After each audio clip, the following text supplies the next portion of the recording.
This is a big day. It's a big 2-day stretch. Klay Thompson's returning. We love the 4-time chap. I'm wearing the Captain Klay hat right now. We have Laughing Monk, Shasky. Laughing Monk.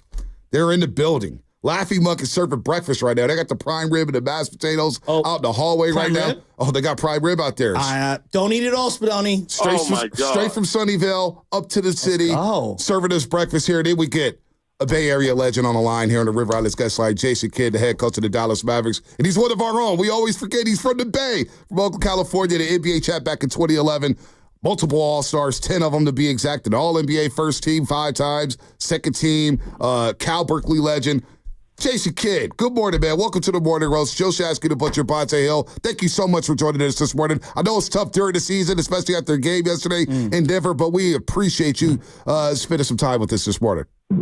I appreciate you guys having me. Anything for the Bay. Anything for the Yep. What is it like for you to return to the Bay all the time, man? People forget how you put the Bay Area on the map, man. You, Gary Payton, the Pro-Ams at Kezar Pavilion. You are one of us.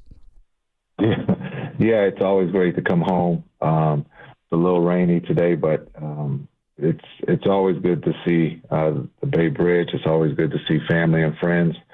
And then also, whenever I do come back, we're always playing the Warriors. If they're not winning a championship, they always are a team that's fighting for a championship. So it'll be fun.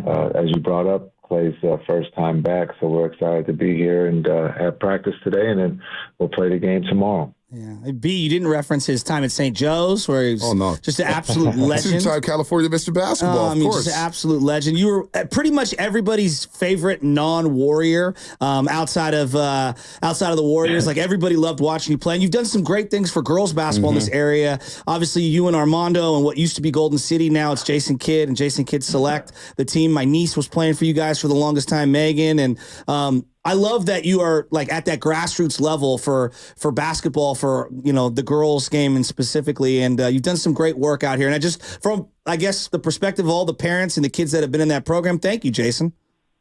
No, I appreciate that, but I want to say thank you for trusting us with a family member and understanding that we love women's sports. I love women's sports. It's grown. It's got the attention that it needs, and it's continuing to grow. But when you talk about, what Armando is doing to help run that program, and then also our biggest sponsor, Laughing Monk, that you have the food, that you guys are having breakfast. I'm jealous. But it's exciting because I think the young ladies in the Bay Area, last year, the teams went over to Croatia to play this next summer. They'll be going to Greece. And so we're just trying to give them the light of the world, of being able to see different parts of the world and play the game of basketball that we all love. And Jason, you mentioned your select program. Over 40 Division I players came from your program. It's really, truly remarkable. You're sending them not only to the next level, they're getting the education. And as you just mentioned, they get to travel the world. And now we have the Jason Kidd Invitational at Haas Pavilion, December 14th, and Laughing Monk will be a sponsor for that Invitational. So I want to know from the grassroots, what made you involved or what got you going when it came to girls basketball, especially high school girls basketball?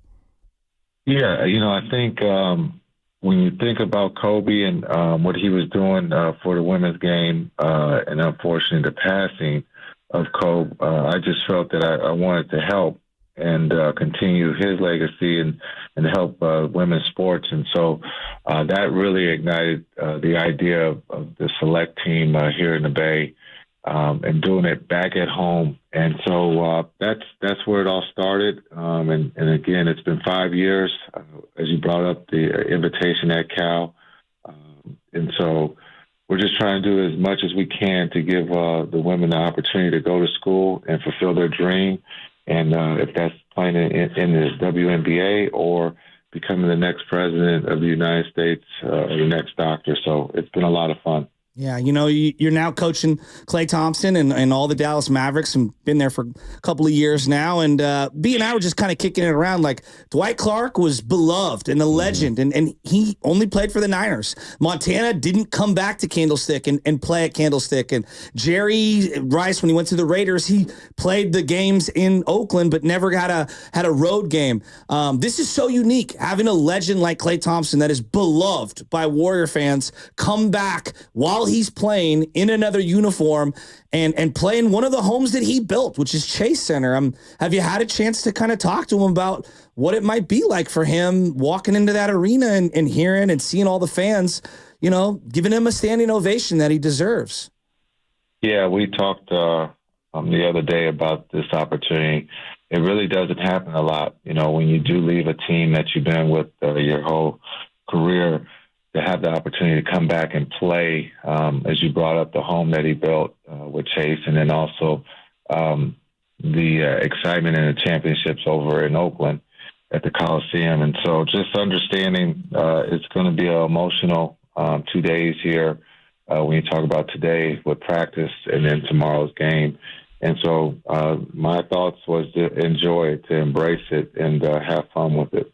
Jason Kidd here on the River Islands Guest Line on Morning Ross on 95.7 The Game. Joe Shasky, the Butcher, Bonta Hill, and Jason. When you did court Klay Thompson and you guys signed Klay Thompson, I remember thinking, damn, he's going to see so many wide open looks playing off of Luka and Kyrie Irving. What has he been like in Dallas? Because he's a free spirit out here. We love Captain Klay. We loved Rocco Klay. We love China Klay. We had all these different nicknames for him. How's he integrated with this new team here with Luka and Kyrie at the head of the snake here, Gafford there, and, of course, you coaching?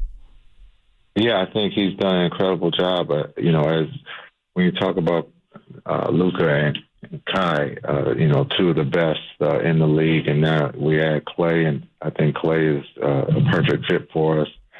He's finding his way.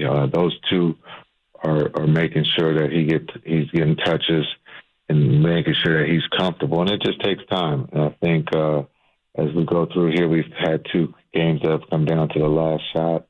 And so we're going through, some battles, and we're learning each other. But I think Klay's a champion. He's been there before.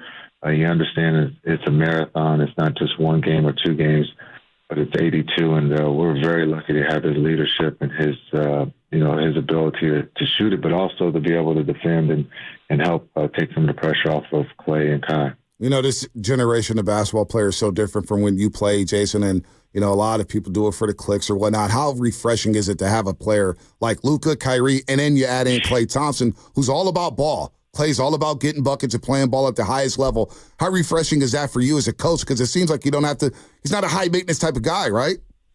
No, they're pros. All 3 of those guys you just mentioned are pros. They're about winning.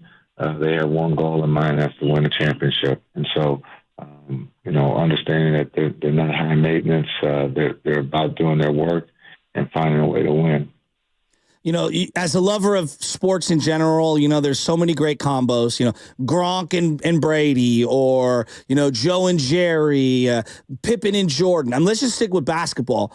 Steph and Klay, like when they were together, it's as good of a combo. Clearly as a backcourt combo, but like Jordan Pippen, Kobe and Shaq, LeBron and Dwayne Wade, like are they up there with those combinations when they were together? Yeah, they're definitely up there with those combinations.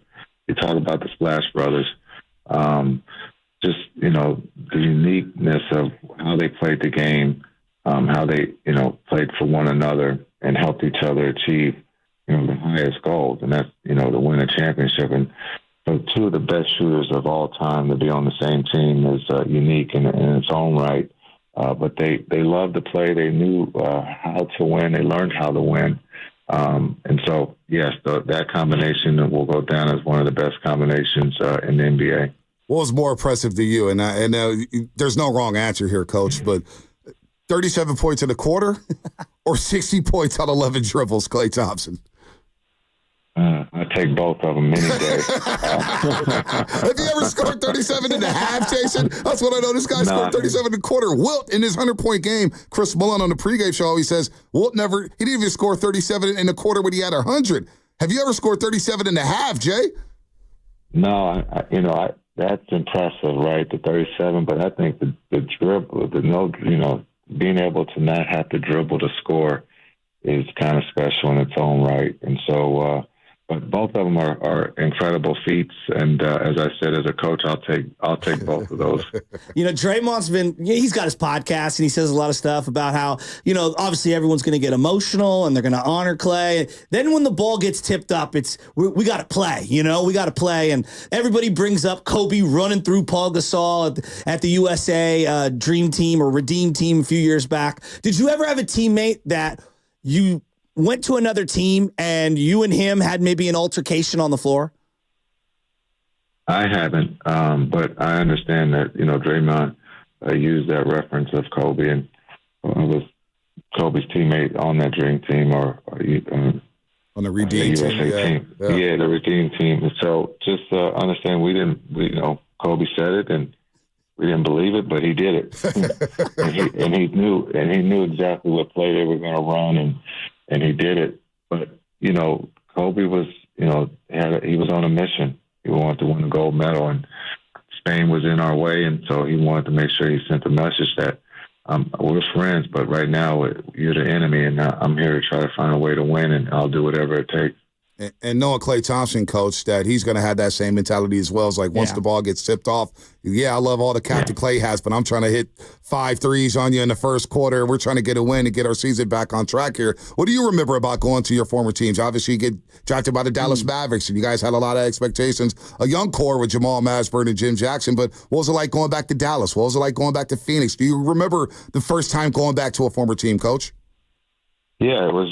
It's emotional because you always think you're going to be there forever, and unfortunately, business sometimes gets in the way, and things change.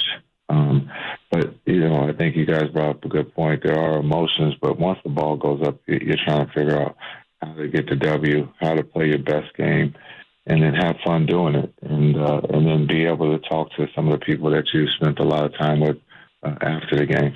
I'm watching your team from afar last year. You guys made some great deadline acquisitions, and you did a great job kind of implementing things on the fly. It just felt like you were a totally different team making your way all the way to the finals. What was the hardest part in incorporating Kyrie and Luka and balancing that out? As a former point guard yourself, like how did you kind of struggle with that and work throughout the year? Yeah, I don't know if it was a struggle. I think it was more of just patience and giving these two time. They're artists with the ball. They understand how to play the game at a high level. And it was just a matter of being able to have time under their belt to get used to each other. And sometimes we want instant, day one for it to look good or be perfect. But I think when you talk about the sport or human element, it just takes time. And once they figured each other out, they took off. And that was a big reason what helped us, get to the finals last year.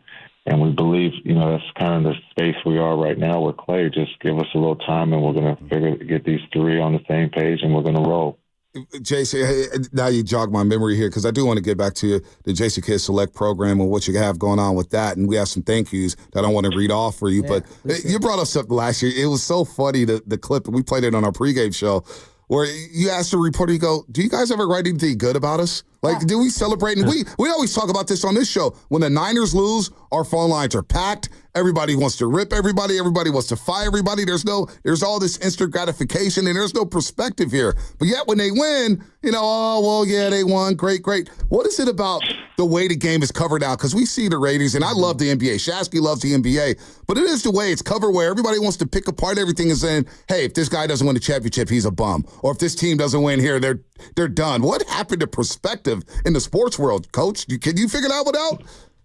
No, I don't even want to touch that. I think when you just, everyone has the right to their opinion, but again, the league is so talented, and there are some really good teams, and we ran into one last year in Boston.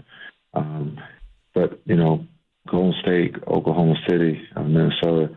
There's stars on every team, and understanding if you're playing your best basketball at the right time, you have a chance. But there's no guarantee to anyone to win a championship. Right. You got to go earn it. You got to go take it. But I think that's what makes sports fun is that everybody has an opinion, a lot of times some people are right, and a lot of times on the other side of that coin, people are wrong. And so I think that's what makes sport as a fan, and that's why we play it. Yeah, I don't think people appreciate the greatness enough on a day-to-day basis that you athletes here, especially in the NBA, that you guys do on a consistent basis with all the traveling, all the games, going into Rockets arenas or whatnot. The game's played at the highest level it's ever been at. So I do want to read some thank yous here, Coach, and we appreciate the time again. Jason Kidd here on the Morning Roast on the River Islands guest line. Guy from Sonoma, Lee in Fairfield, says he won a contest several years ago on another radio station that allowed his son to attend the Jason Kidd basketball camp in Sonoma. He said he never got the chance to thank him for saving my son from going in the wrong direction. Jason is the best, and he can't thank him enough. And so that's one thank you from a camp you had 7 years ago. And I think with these young ladies, you're doing the same thing, Coach. So I think you should pat yourself on the back for that because Jason Kidd Select is saving a lot of lives. I appreciate that. I appreciate that. Thank you. We need to do another camp in Sonoma. That was a great camp. But it's not just me, but it takes a lot of people to make this happen. And so Armando, when you talk about Laughing Monk, our biggest sponsor, they're the people that we should thank because they're the ones that do it, but also the parents for trusting us with their young ones to push them and also to tell them the truth. And it's all about hard work. And if you do that, good things will happen.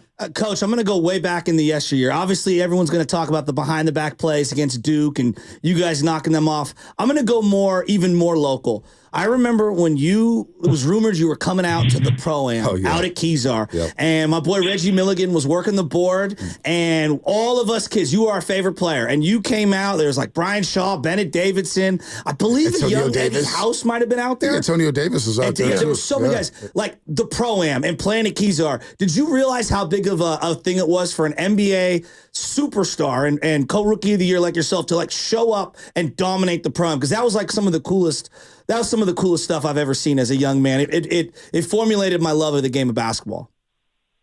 Well, I used to love playing at Kezar. I thought that was incredible because the fans that would come out. Trail Hill was another favorite one of mine to be able to go on the hill and play. And so I love to play basketball. I love the competition. But the fans came out for sure for the Pro-Am.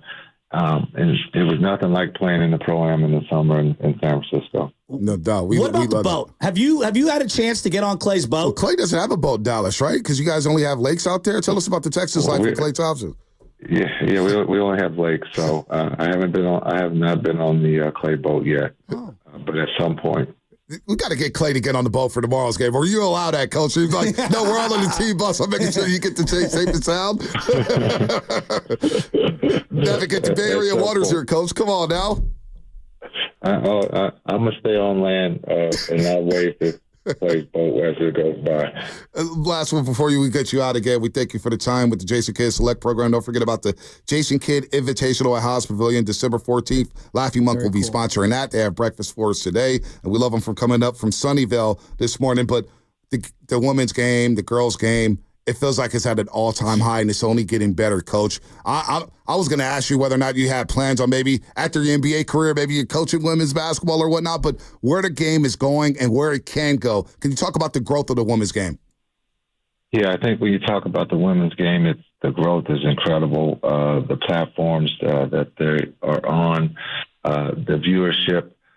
When you talk about the highest level of the WNBA, they've added a team here in San Francisco that will be online. And then I think you have Toronto and I think Portland. Yeah, Portland, yep. Yes, coming online here in the next couple of years. And so it just shows the growth, not just in women's basketball, but also in soccer.